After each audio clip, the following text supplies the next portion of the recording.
Well, howdy. My name's Wally. I figure you already know what your names are. So thanks for being here. Now sometimes I write a thing down just to remind myself I'm still here. And sometimes, like just now, I say it out loud to remember why. So, well, let's see what Grandpa Wally's got to say today. Now back in November of 2014, I found myself in a doctor's office being given a choice: go home or go to the hospital. Now I knew I was sick, but hospital sick? Oh, that wasn't on my agenda for the day. The doctor, well, he stepped out of the room and closed the door and left me sitting there with my daughter. She'd driven me there because I was too weak to drive myself. Still, in my mind, being too sick to drive, it sure didn't mean I needed a hospital bed.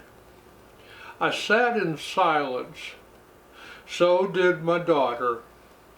But something in the doctor's voice, well, it stayed with me. Like he knew more than he was saying. Like he was letting me decide, but, well, hoping I'd make the right call. And that's when it happened.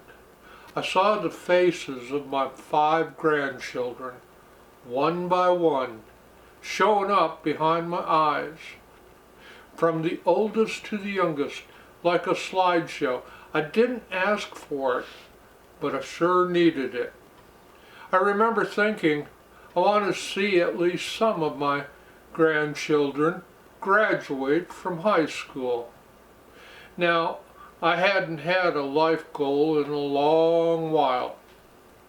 At my age, well, you kind of put that stuff off to the side. But that one, well, when I thought it had grabbed hold of me. The doctor came back in. He looked at my daughter. He knew her from the hospital. She was a nurse working there. And then he looked at me. He didn't say a word. Finally, I said, "All right, damn it, take me to the hospital." Turned out, well, I was sicker than even I thought I was.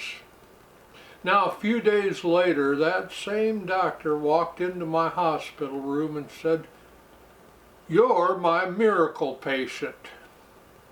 He told me what they'd found, what all the scans and tests had shown.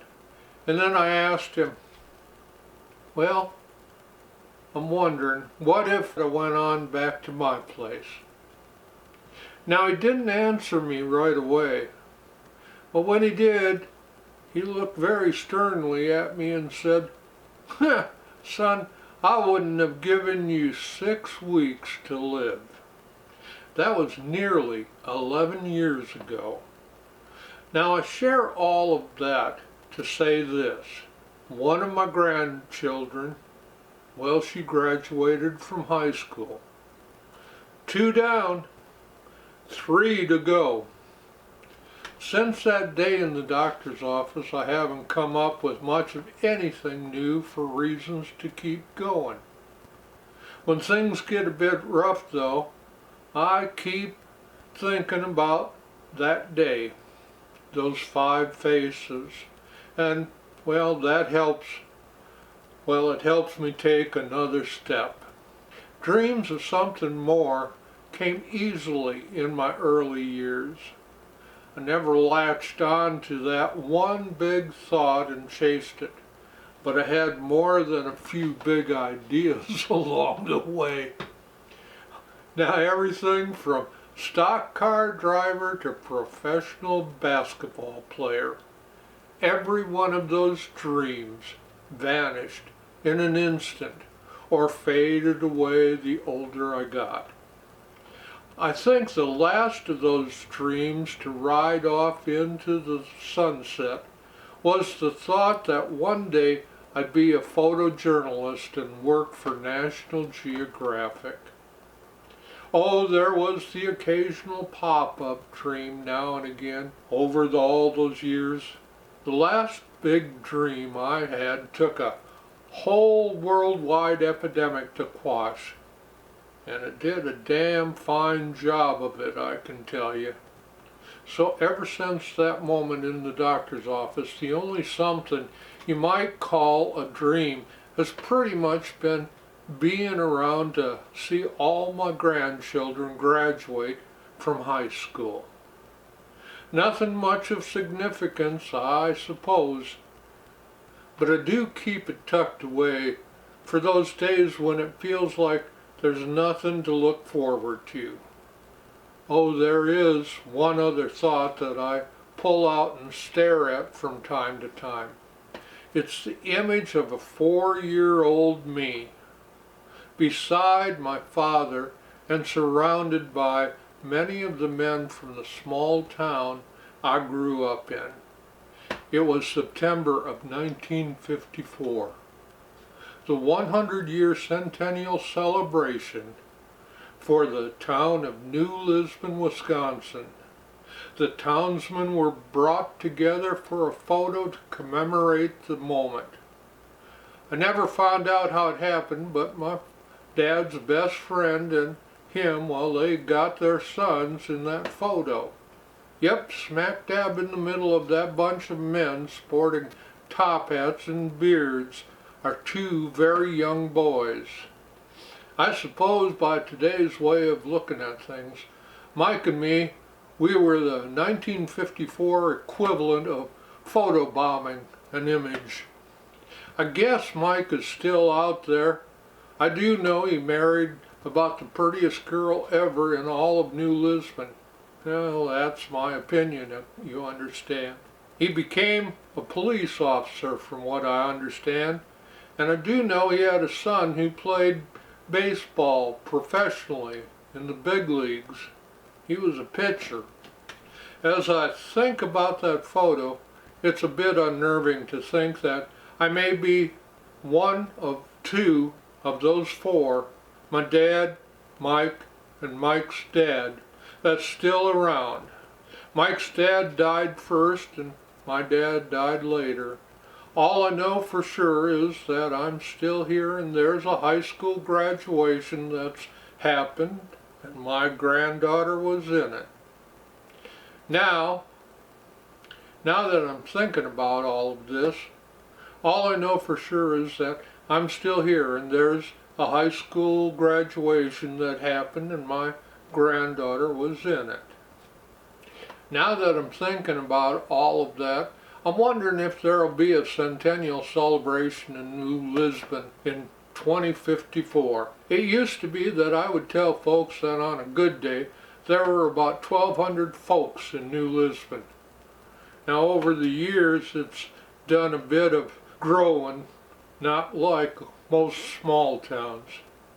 So I don't know what's going to happen when 2054 rolls around. I wonder if that getting bigger and the changing times, well, if they might find the town letting the idea of being another 100 years older just go by the wayside.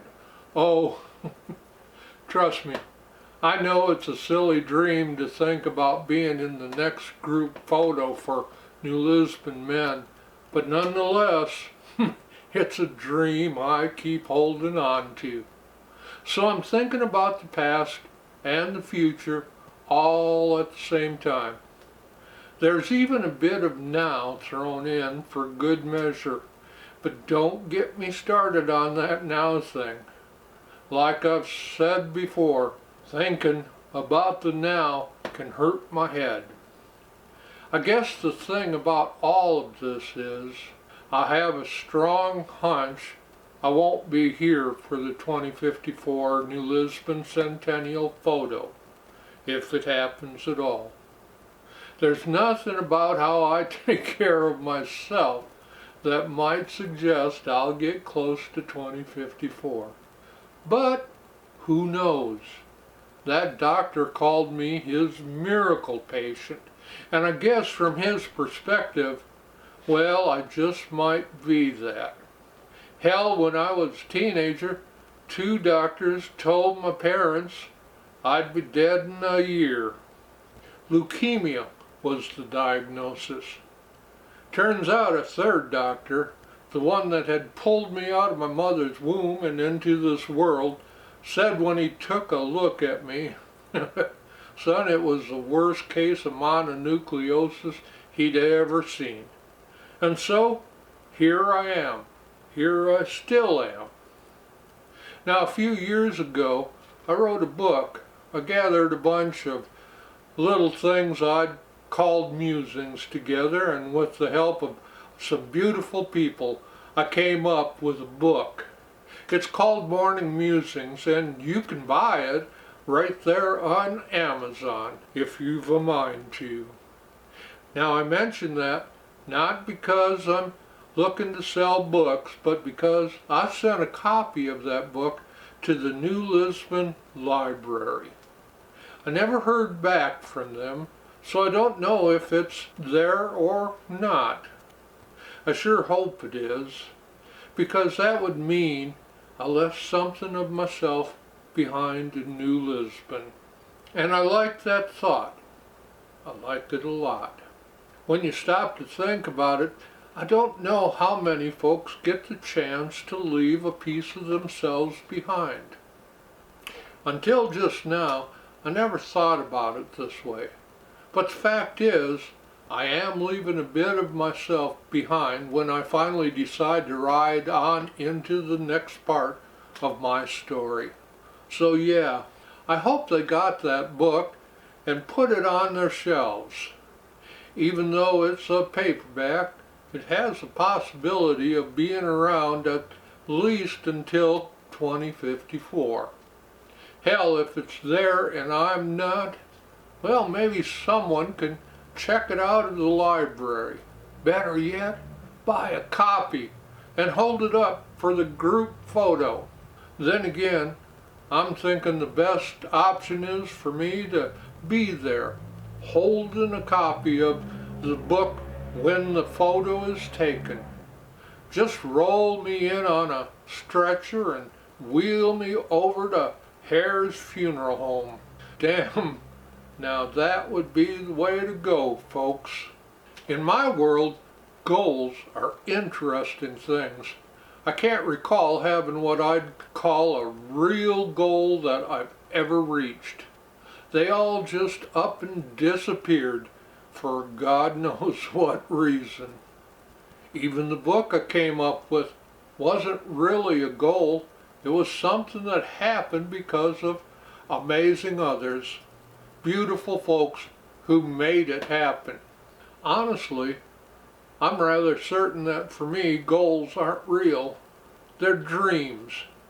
And when I finally wake up, they're gone. Yeah, I know some folks will say it's all a dream. Maybe so. But for me, there's something real in looking at a 4-year-old me staring out into a world I had no understanding of. It was the beginning of a journey I would never understand, never do all that well in. Well, not by other people's standards at least. Still, upon reflection, it's been a journey with moments worth holding on to, and reminded myself that now and again I came close to getting it right. In my mind, that's something, and in my mind, it's a good thing. In the list of successes, I can claim to have been told I was going to die within a year twice, and a doctor proclaiming me his miracle. I can also include 5 children and 5 grandchildren. The fact that there was a high school graduation isn't lost on me.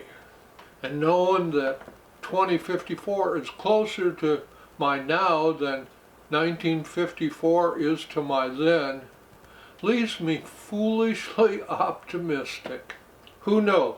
what will the future bring? Hopefully, more graduations. But in the meantime, I'm still here. So there you go. Be good to others. Be better to yourself. Drop a pebble for the foolish. So until next time, happy trails. And if you've a mind, please hit that subscribe button.